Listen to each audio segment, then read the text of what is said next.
The viewpoints expressed on Night Fright are not necessarily those of the host, the staff, the sponsors, or the affiliate stations. Tonight's program may contain graphic themes or images. Viewer discretion is advised.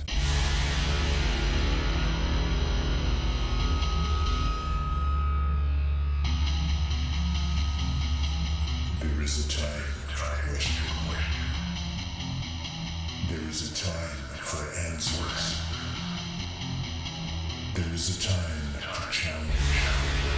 There is a time to speculate. There is a time for change. There is a time for truth.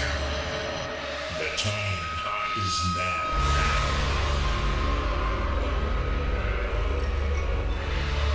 Welcome to Night Fright, your voice in the dark for horror and conspiracy.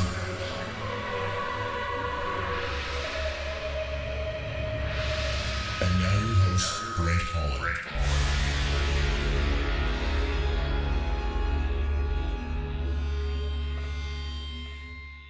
Showtime! Welcome to the show, and welcome back, folks, to the second part of the Lovecraft Code with Peter Levenda. If this is, you're just tuning in right now, this is the second part of two. You'll find the first part in the archives, www.nightfrightshow.com, or simply just go to our YouTube channel. You'll find the first part, or click on the link right above me right now. That'll take you right to part one. The Lovecraft Code, folks. A professor of religion turns atheist after witnessing a massacre in Iraq only to confront a darker possibility. An explosion of violence in the Middle East as warring sects seek the ultimate weapon of mass destruction. At the center of the conflagration, at the center of the trouble, a book that reveals the existence of an ancient cult bent on, I gotta get better glasses, cult bent on global extermination. A book introduced to the world by a famous author of Gothic horror. A book that is not supposed to exist. Truth is so hard to tell, it sometimes needs fiction to make it plausible. Francis Bacon. The book is called, of course, The Lovecraft Code. Get the coffee going, get the tea going, get a beverage of choice going. I looked outside during the break, folks, and it is freezing rain. Perfect night, settle in by that fire. Kick back, relax. We're going to take you on one heck of a ride with one great author and one great author's book, The Lovecraft Code. Peter, welcome back. Thanks for joining us for the second hour. No problem. Thank you. You're a super trooper, as always. Now, I'm thinking one of the scariest moments in your life was probably when you were held down in South America, when you went to a Colonialidad David. Is that the correct name? Dignidad. Colonia Dignidad. Dignidad. Yeah, I'm trying to pull that out of the back of my head. Sure. And there's a lot of stuff going on back there these days. Too much. Was that probably the scariest moment in your life? And could you tell the folks that story? It was scary, but not at the moment. At the moment it was happening, I was extremely calm. I think something just took over and said, you better watch your ass because this is extremely dangerous. Pay attention. What happened is the fallout later is what got to me. Then I became frightened on the plane home, and that's when I went to pieces. But when it happened, I was sort of numb through that entire experience. What Brent's talking about is in 1979, in late June of 1979, I went to a Nazi estate in Chile in South America called Colonia Dignidad. You can look this place up now. In fact, there's a very good film that's on YouTube. It's about 2 hours or an hour and a half long. It's in Spanish, but it has English subtitles. And you'll see the place where I was. And you'll see interviews with people who were there. It was the first time that I was actually able to see it since I had been to Chile in '79, and it was very eerie to see the entrance to the estate and all the rest of it. This was a Nazi estate. It was run by a guy called Paul Schaefer, who was a Baptist minister, a former Luftwaffe medical officer during World War II, and a notorious child molester. A notorious pedophile who created this weird religious encampment in Chile, a couple of hours south of Santiago by car, up in the mountains on the border with Argentina. The estate was very large. It was thousands and thousands of acres. Only Germans were living there, and some Chilean children who were brought there because there was a clinic that the Germans operated free of charge a couple of days a week. If a child went up there with some ailment and they liked the look of this child, the child would never leave again. And in fact, Spanish was not allowed to be spoken on the estate, only English and German. So any children who were there speaking Spanish eventually forgot how to speak Spanish. And interviews with those children later had to be conducted in German. This was a very bizarre group. I went down there in '79 because I had heard about it in a book called Aftermath by Ladislas Farrago, very famous World War II historian. He mentioned it in passing. I decided I couldn't pass this up. I had to take a look at it myself. A weird religion, Nazis as Nazi safe house, mountain fastness. It was like a Robert Ludlum novel, and I had to go down there and see this for myself. I was working on the book that would eventually become Unholy Alliance. And so I thought, this is going to be great. I'm going to go down there and take a look myself. And I did, not realizing that this was a node in Operation Condor, that they were running terrorist operations out of this estate, assassinations, bombings, kidnappings in Europe, in North America, South America, that it was allied with the Chilean secret police, DINA, at that time, and of course with the Pinochet regime in Chile. Yeah. The CIA knew about it. Documents have just been released in the last 8 weeks on Colonia Dignidad that show definitively that CIA knew all about this place months before I went down there. And of course, they wouldn't have told me about it naturally, but they knew all about it. When I got back from the colony, when I escaped with my life, and I was able to tell my story, I was being told that nothing of the sort actually happened. There's no Nazis down there, nothing to see, don't worry about it. What you saw, you didn't see, is basically what I was told back in '79. As it turned out, there's a lot more to that story. They were developing sarin gas there. So they were developing weapons of mass destruction. You'll see photographs of the canisters of sarin gas at the colony in that YouTube video. They were torturing political prisoners there through remote control. So they had cells which were wired electronically with speakers and with microphones and with electroshock. So you would be tied to a metal bed, and somebody in a room far away would be interrogating you and then apply the electrical charges to you. You never saw a human being. You heard a voice asking you questions you were supposed to answer, and if you didn't, you were tortured. That's the kind of stuff that went on at the colony, even when I was there. I was detained. My passport was taken. The film was taken out of my camera. Eventually, they gave me back the camera without the film and the passport, and they told me to leave the country, the whole country, which I was more than happy to do at that point. And when I got back to the United States, I was met at the airport in Miami by members of our government who wanted to make sure that I got off the plane. So the idea of connections between our government and the Nazis and Operation Condor, which was an anti-communist assassination program. They killed a man called Orlando Letelier in Washington, D.C. This was ordered by the people at the colony, working with the Chilean secret police. It was carried out by them. Assassinations in Europe as well, and throughout Latin America. So this was what was going on at the colony. And it really typifies the idea of an Odessa, an underground Nazi establishment, as I found out later through my research for the Hitler legacy. People like Klaus Barbie, Otto Skorzeny, Josef Mengele, Hans Ulrich Rudel, they were all passing through the colony. This was like a luxurious resort for these guys. And these were Nazis in hiding. This was part of the Nazi underground, part of Odessa. And the colony was a major node in that Nazi underground. So was pretty scary. We got out. They kicked me out, basically. They kicked me out of the state. They kicked me out of the country. And it was only on the flight home, flying from Santiago to Miami, that I spent most of that flight in the men's room of the airline, of the plane, I was extremely sick. I was sick to my stomach for hours on the flight back. And it took me a long time to pull myself together. I got out of the airport in Miami. I was met by two gentlemen who flashed credentials at me. They asked to see my passport, then they walked away. And then I picked up the Miami Herald, and the front page headlines was that the German government, the Bundestag, voted to extend the statute of limitations on Nazi war crimes. It had happened that weekend. In other words, the Nazis thought I was there to cause some problems for them, or I had something to do with this vote that was taking place in Germany, because they assumed that's where I was coming from, that I was either an Israeli or a German, and that I had something to do with something. So probably that's why I got out with my life, because that vote was taking place in West Germany at that time. Since then, though, I was threatened by people in the streets of New York.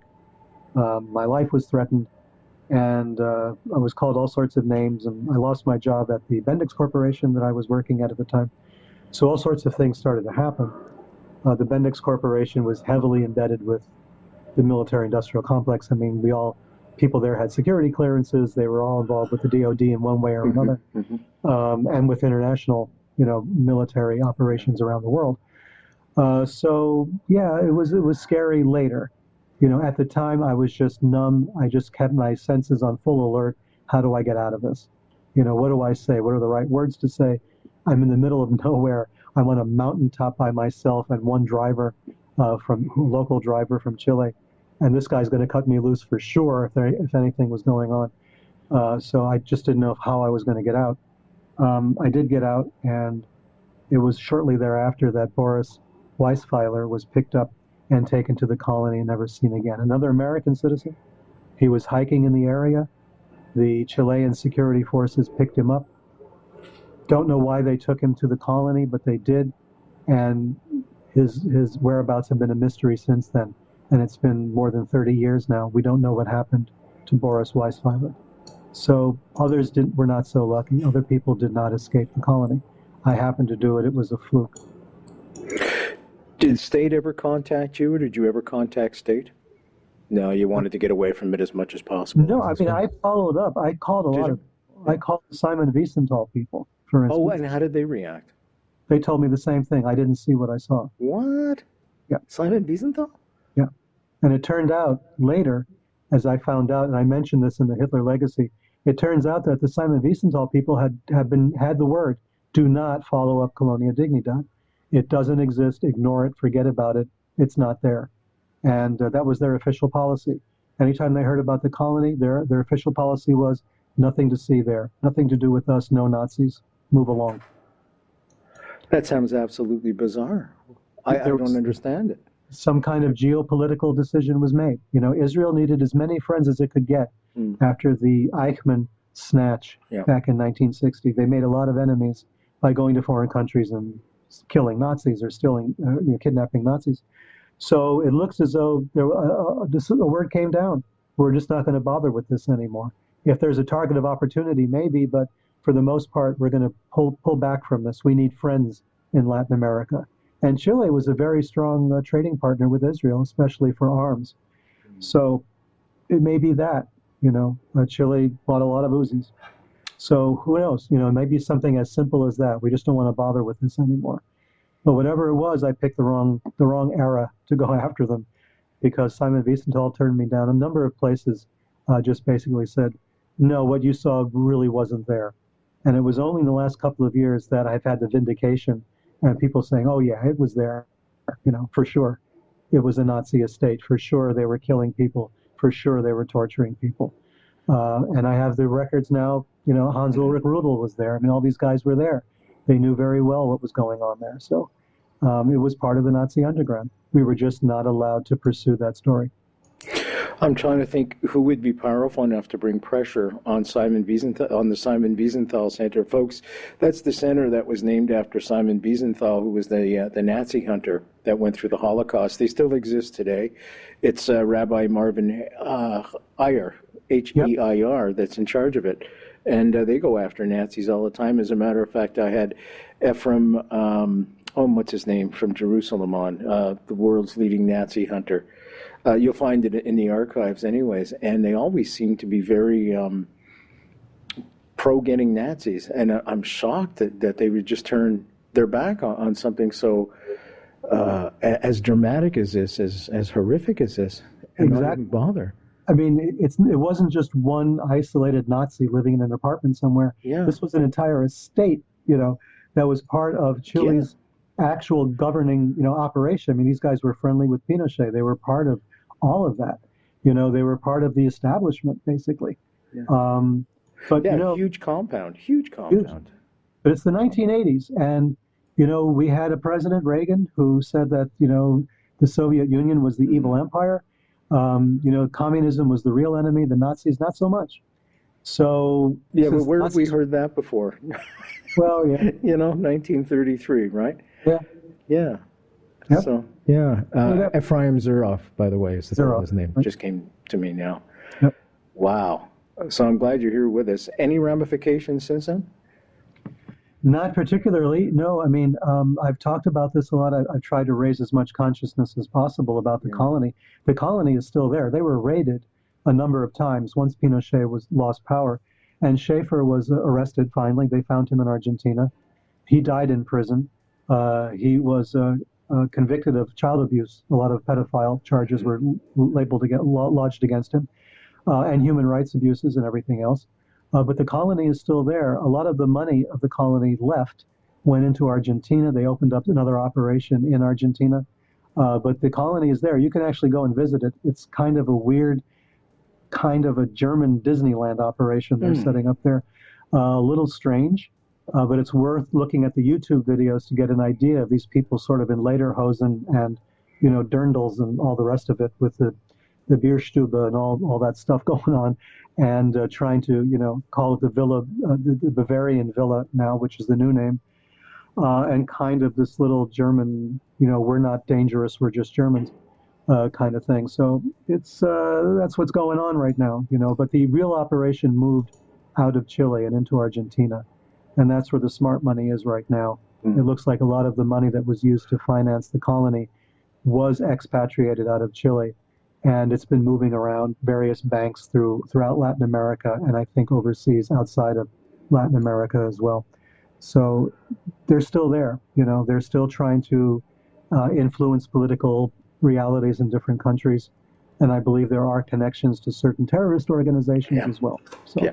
Yeah, when you start looking at money like that and the movement of money between the Middle East, et cetera, and all through Latin America, the Nazis have won, haven't they, in the sense their legacy, their ideology is still maintained to this day.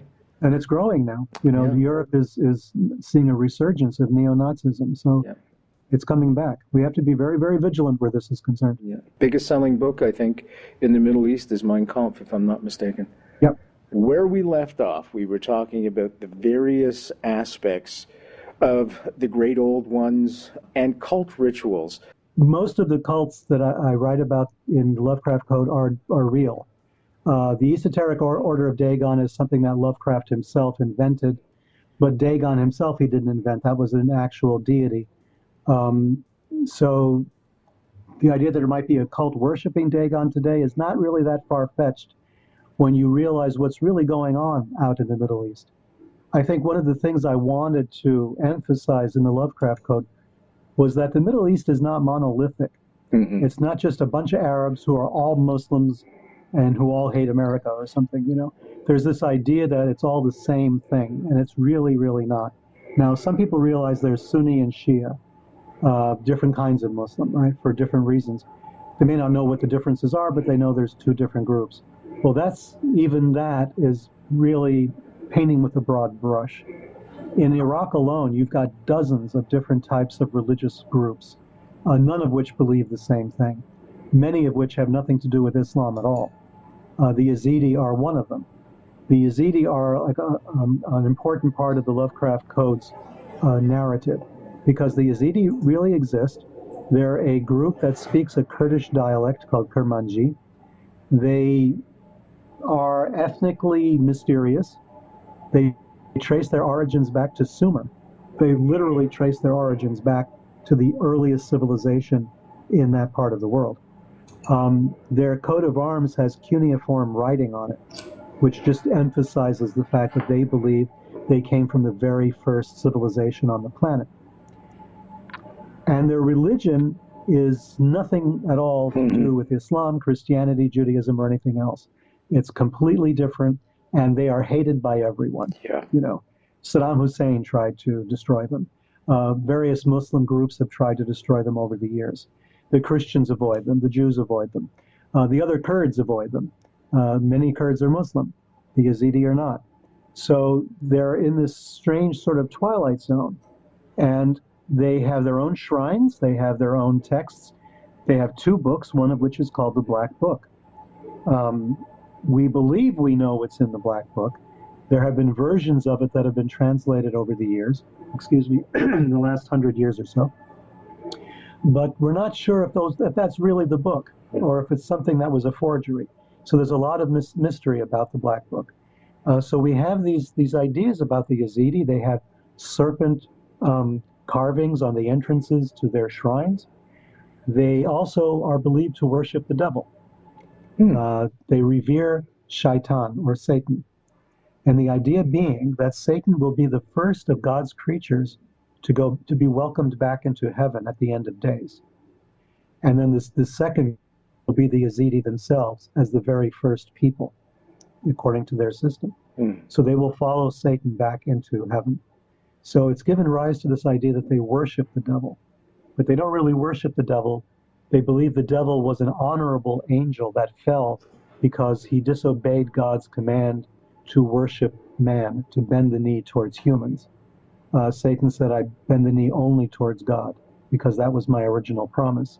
So God has banished him for disobeying him, but it's kind of a wink, wink, nudge, nudge thing, and then eventually Satan will be welcomed back into heaven, and then the Yazidi will follow.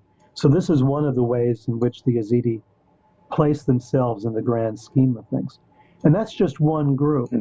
But that group was nearly destroyed a couple of years ago in 2014 when the Islamic State tried to wipe them out.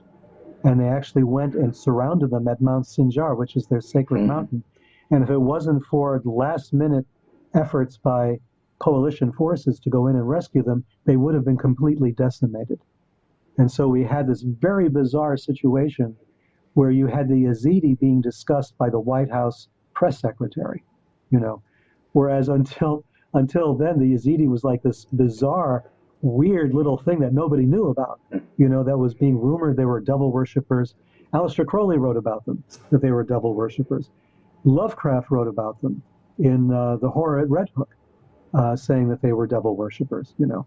So there was this constant idea that this was a weird devil worshipping cult out in Iraq. And then suddenly in 2014, they're in the actual news, you know, and we're actually talking about them.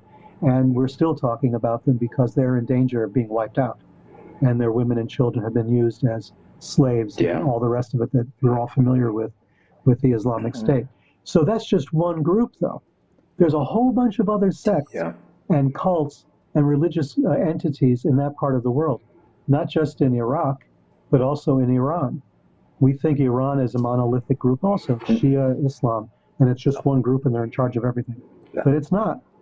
You know, the Zoroastrians are still there.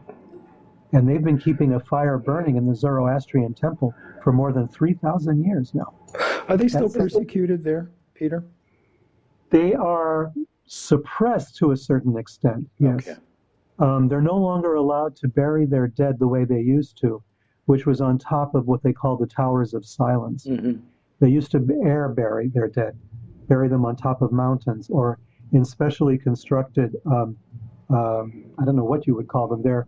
They're designed for the bodies to be placed in the open air so that the vultures will come and devour them.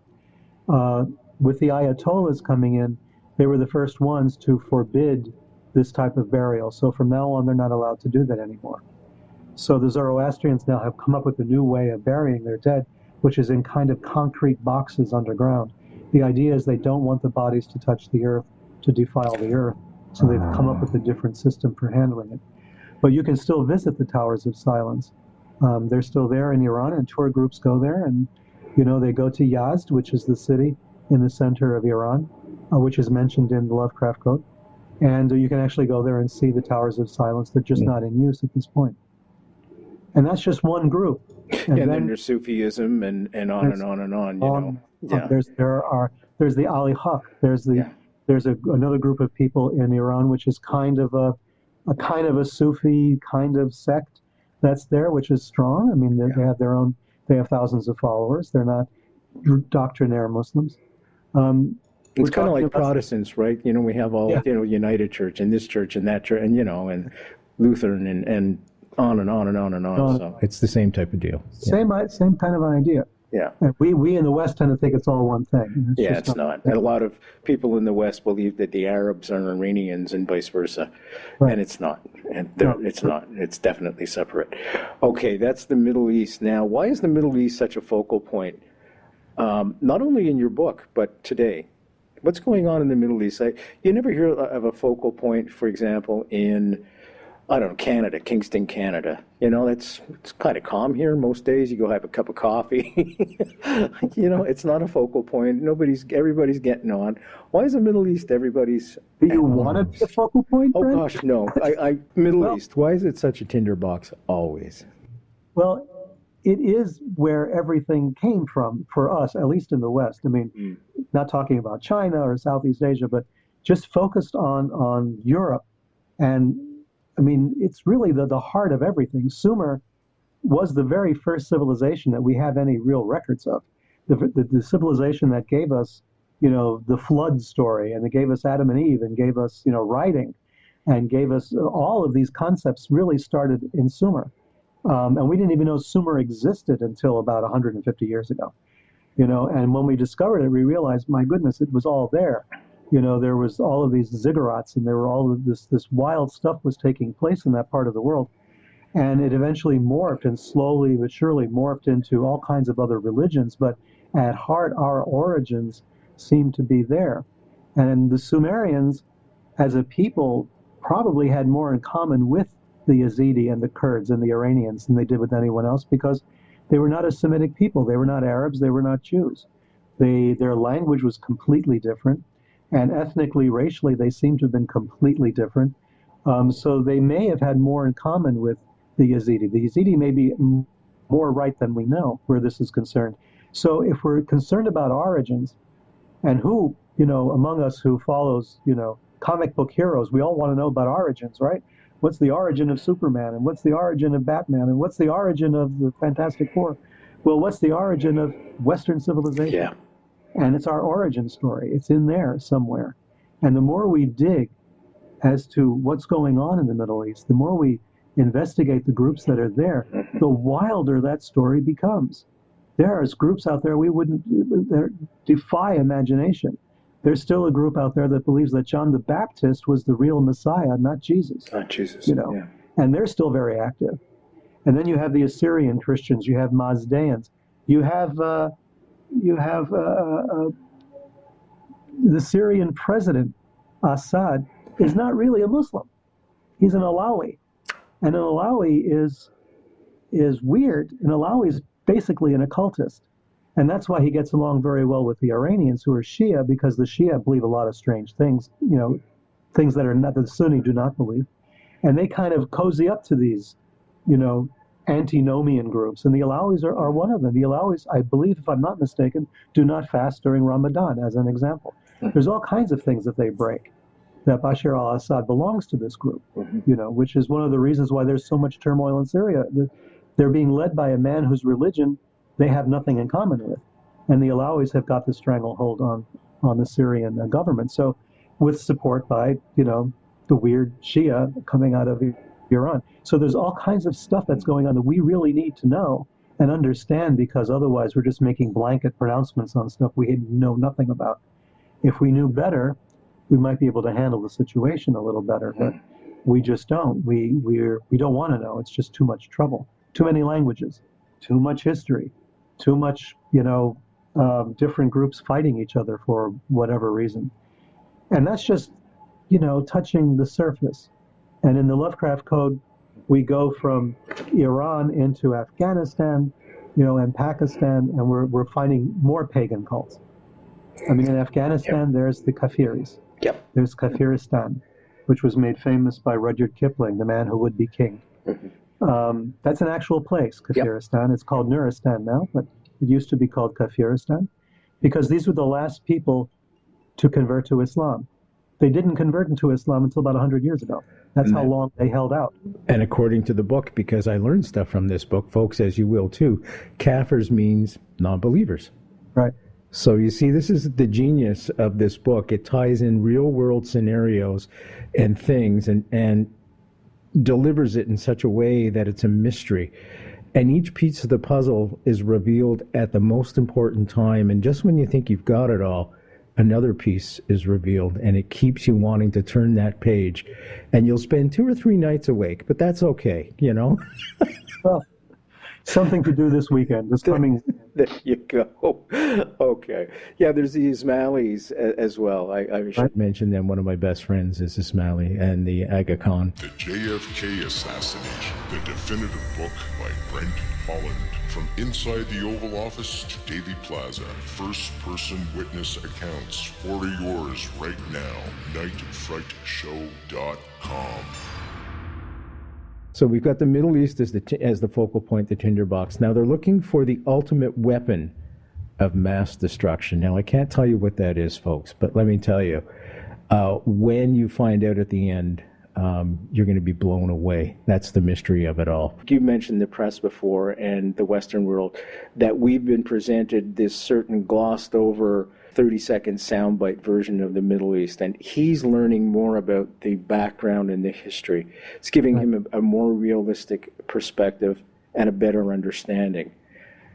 That was intentional on your part, I suspect. Oh, that sure. was part of the plot. Yeah, I'm bringing the reader along so that they're also coming to the same conclusions that Gregory Angel is, and also Gregory Angel is learning more about his own background, his own family. Yeah. As to, he rejected all of this initially in the very beginning of the novel. The whole Lovecraft thing is anathema. As far as he's concerned, Lovecraft just trashed his family. He's been trying to live it down ever since, and on and on. And now he's gradually coming to understand there was something more that was taking place, and that his antecedents, his ancestors, were really there at the very beginning of modern archaeology. Somebody like the fictional professor George Angel was professor emeritus. He was like in his 90s in the 1920s. That meant that his career spanned the discovery of Sumer. It was Layard in Nineveh. It was all of these very famous archaeologists and religious studies scholars of the late 19th century. He comes out of that milieu. And this is what Gregory Angel now is slowly rediscovering, and will be rediscovering in the book or two that follow, because there's a sequel, obviously, to this one, which then develops more and more of the story as we go along. And he begins to understand that, his own background is part of the greater, larger story, as it is for all of us. Our own backgrounds are, too, part of what's really going on. We're not separate from history. We're in the river of history. We're floating right along with it. Yeah. So a lot of what we've done in our lives is part of that story as well. In my own life in particular, I know that a lot of people think there's something strange about me because I always seem to be in the right place at the right time for a lot of the stuff that goes on. And it's half of it is accidental for sure. The other half, though, is quite deliberate. I've gone out and tried to understand and try to put myself in the way of history to see what's really going on. So it's this combination. We're all part of it. We're 6 degrees of separation from each other and from Gregory Angel, to a certain extent. We've got 6 degrees of separation between us and that fictional character. So he's there. He's there as a touchstone to lead us into this deeper and darker understanding of what might be at stake in Western civilization right now. Not even to talk about Asian civilization or Eastern civilization, which I get into a bit more in book 2. Inevitably, whenever we discuss Lovecraft, we always bring up Crowley. I don't know why the two are synonymous almost. Let's talk about Aleister Crowley and his role in the book. Aleister Crowley, of course, folks, let me read a little bit about him. He was declared the most wickedest man in the world by the English press, and he was declared a Satanist. He had some really bizarre quotes. "Do what thou wilt shall be the whole of the law. Ordinary morality is only for ordinary people. The pious pretense that evil does not exist only makes it vague, enormous, and menacing. And this is my all-time favorite Aleister Crowley quote, "I have never grown out of the infantile belief that the universe was made for me to suck." Wow, what a guy. Yeah. I wanted to ask you too, because you would be a guy to know, is there any truth about that story when he went to Paris? I think it was with a guy named McAllister, and they were trying to conjure up Pan, I think it was, a pagan god Pan, and then the next morning they were found naked. One guy was dead, and Crowley was in the corner howling or something. Is there any truth to that, or is that just a myth that's been built up to build up Aleister Crowley as this kind of satanic or whatever leader? Well, that's a good question, because for the longest time I thought that was a myth. You know, that was just something that maybe Dennis Wheatley had come up with, or somebody like that, you know. And it's been repeated often and often and often. The problem is you don't find that story in Crowley's own writings specifically, but then we don't have diaries that he wrote during that period, as far as if I remember correctly. I think that there is some reason to believe that something like that did happen. Crowley was always involved in ritual magic. Wow. I mean, throughout his entire life, up until his death. I mean, this was his life, basically. This was his way of interacting with the world on a deeper sort of fundamental level. He dealt with people inexpertly quite often, and on the other side, he dealt with the world through occultism and manipulating occult forces or occult energy, you might say. So I think the possibility that this actually took place in some way is there. Wow. He had a number of children over his lifetime. McAllister was supposedly one of them. McAllister, right, was supposedly one of those children. There are a number of Crowley children wandering around, some of whom lay claim to that title, some of whom don't. So I don't know the true depth of that story. I suspect, I've heard people insist that it's true and claim that they know why it was true and claim they can prove it. And there's others who say that it's full of holes. Something like it happened, let's face it. There was a lot of ritual magic going on in Paris with Aleister Crowley in those days. And there's a likelihood that something like that took place. But remember, there was a lot of drugs involved too. Yeah, it reminds me of the Manson family, doesn't it? When you start talking about drugs and rituals and things of that nature, sacrificing. So how does he fit into the book? How does Aleister Crowley fit into the book? Well, again, like I mentioned in The Dark Lord, there was that connection between Crowley and Lovecraft, where Crowley seemed to have been writing about some of the same things that Lovecraft was writing about. There is a peripheral amount of information there where Lovecraft is concerned in the story. For instance, when Crowley was living in New York City during the time of World War I, he worked for a magazine called Fatherland and another one called The International. And these were run by a guy called George Sylvester Viereck. George Sylvester Viereck was a German spy. I mean, he was a German spy his entire life. He was a newspaper man. He interviewed a lot of very famous people, but at the same time, he was a spy. And when the Nazi Party came to power, he began to spy for the Nazis. Had some sort of position with the SS or with the SD, the secret police, and he was reporting back constantly to the United States. He was eventually arrested for it and interned for a while, George Viereck. George Viereck appears in the story. He's Karl Tanzler's connection back to Himmler, but he's also the connection to Aleister Crowley in the Lovecraft Code. So Viereck had a son, Peter Viereck, and Peter Viereck actually worked for the OSS during the war in North Africa.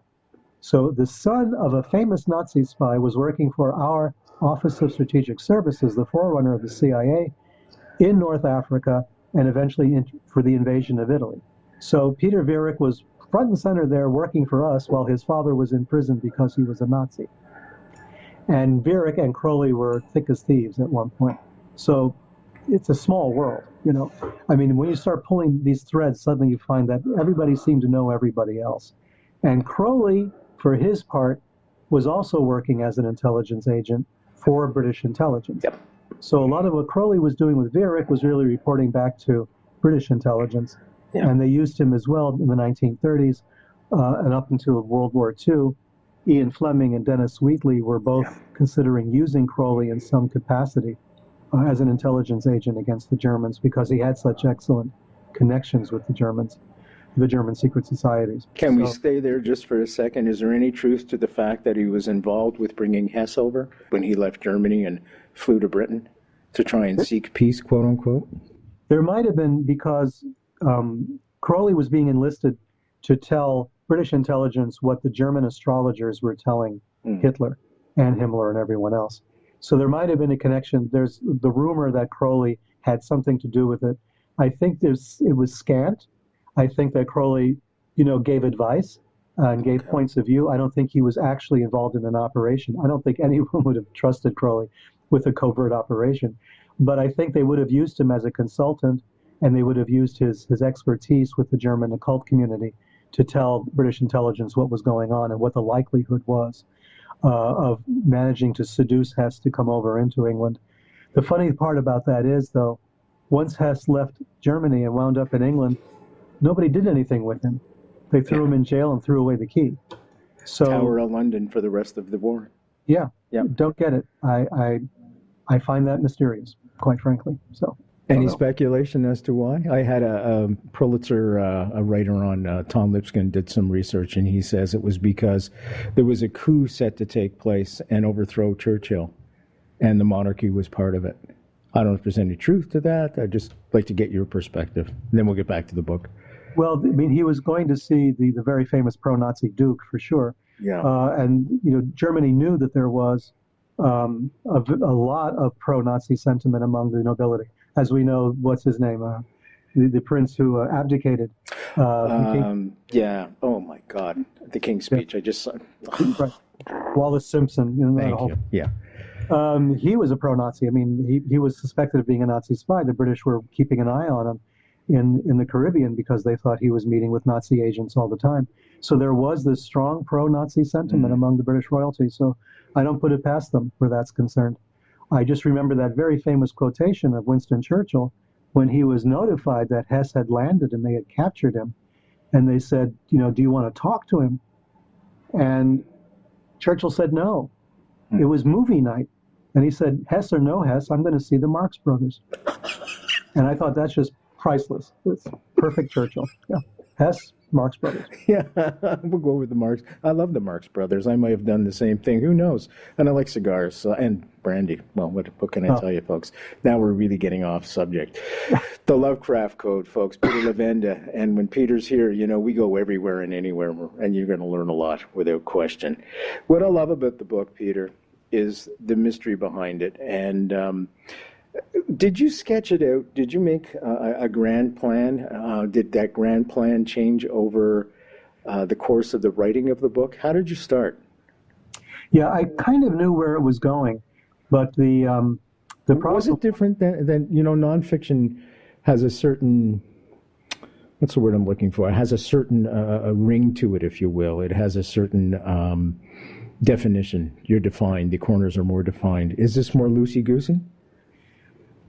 A little. The problem with the book is that I started writing it years ago, and every time I wrote the first 100 pages, the world situation changed.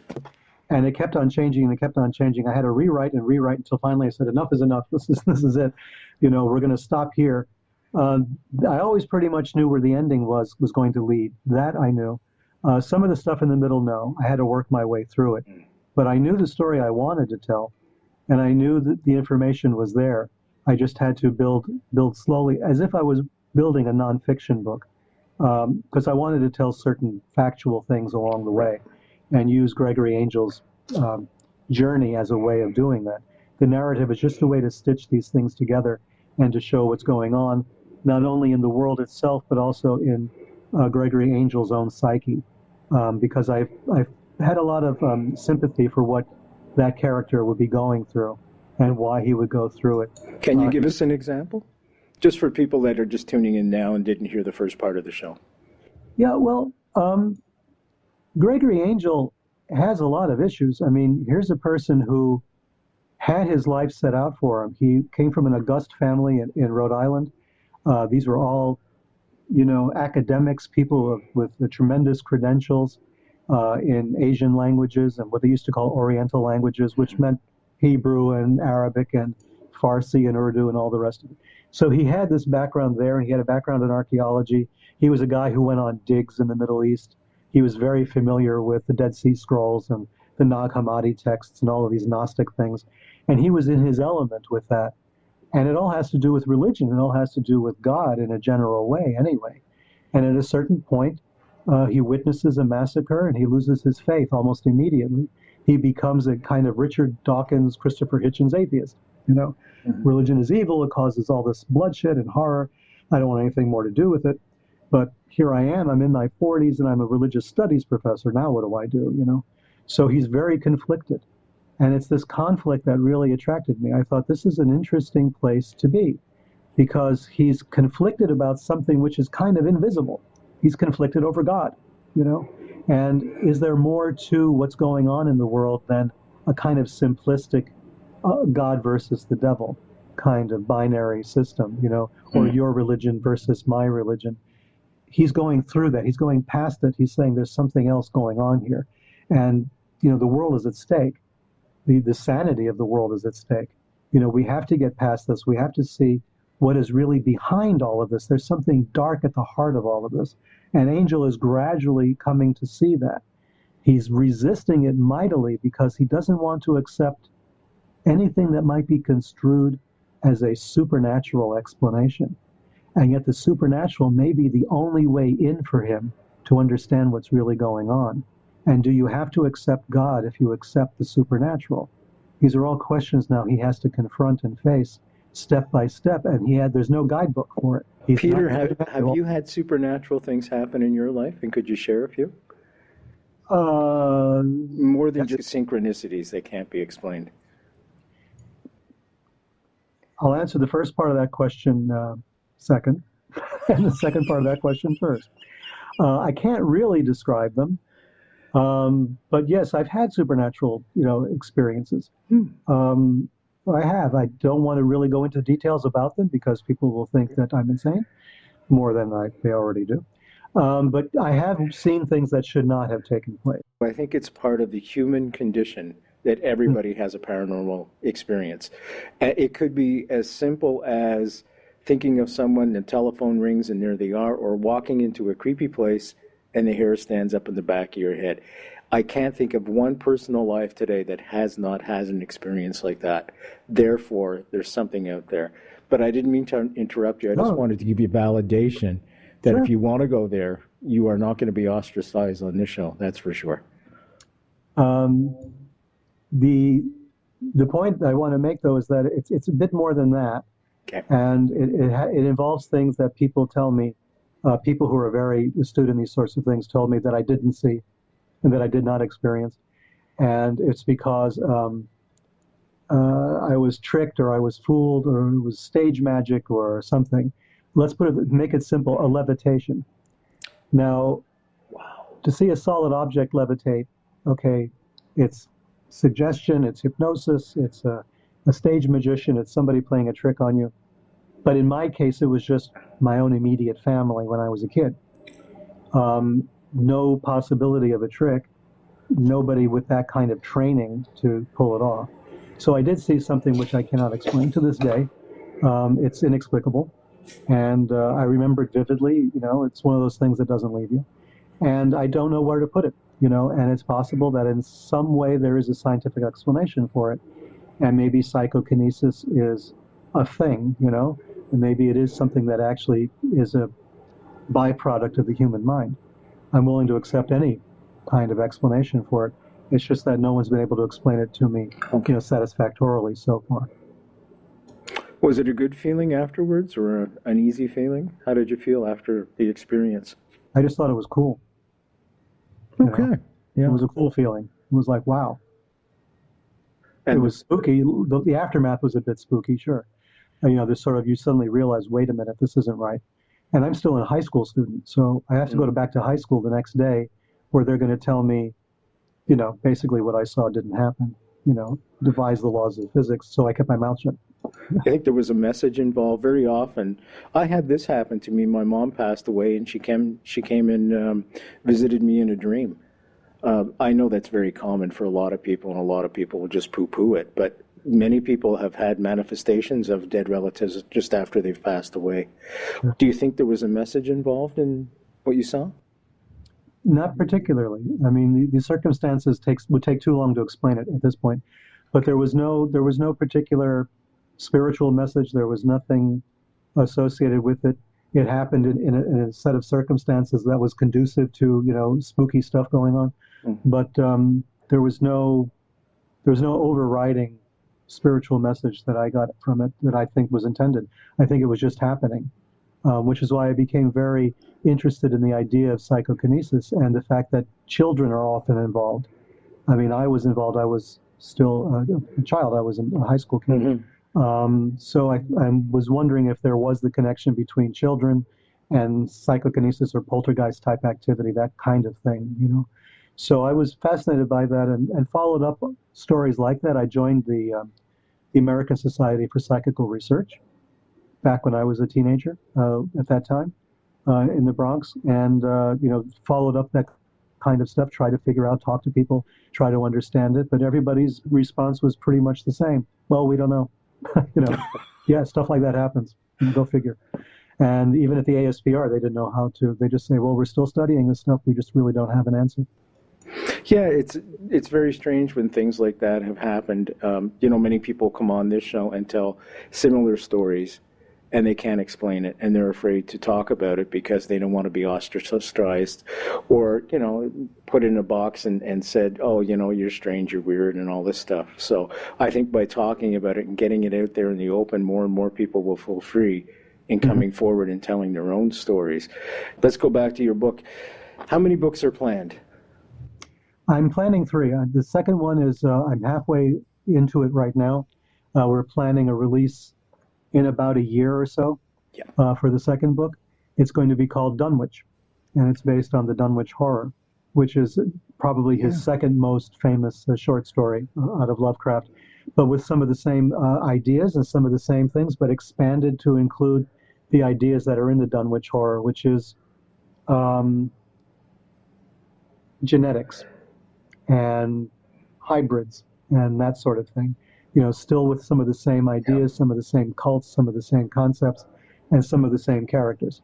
So they're coming back, and the whole thing is becoming expanded greatly to include more scientific stuff. And the first book was sort of focused on military type operations, and there's JSOC in there, there's SOAR, there's all these guys, doing all of these skullduggery things, using helicopters and weird technology. And in the second novel, it gets more into the sort of the sexual, genetic stuff, evolutionary processes and things like that take place in the second novel, expanding the themes of the first. Same characters will maintain their way through. There's the darn music. Peter Levenda, folks. Once again, he's fantastic, isn't he? He's just great. I love when he comes on the show. Thank you, Peter, for staying for the full 2 hours. That's great. Part 1, folks. Once again, hit the link right above my head. www.nightfrightshow, and also on YouTube. The book is called The Lovecraft Code. www.nightfrightshow.com. Click on tonight's guest book cover. Take you right to a spot where you can order it from the comfort of your own home. Thank you so much again, Peter. Thank you. I'm Brent Holland from Night Fright. See you all later. Thanks, Peter.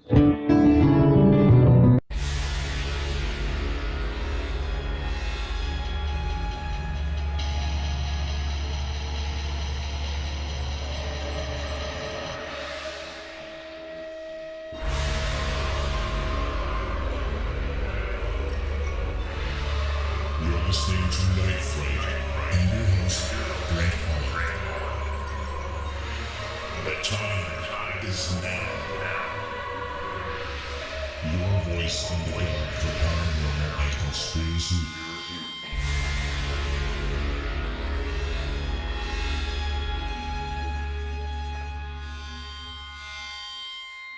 The JFK Assassination, the definitive book by Brent Holland. From inside the Oval Office to Daily Plaza, first-person witness accounts. Order yours right now, nightfrightshow.com.